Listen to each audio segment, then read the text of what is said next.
అలసిన సమయమున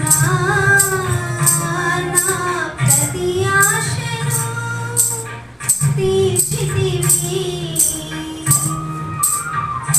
నాకు గాయములు చేసిన నీవే నెమ్మది నుంచి మార్పితివి.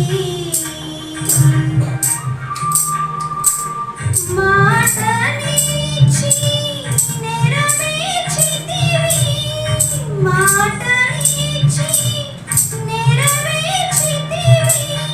నీ కృపతో నన్ను కాచితివి.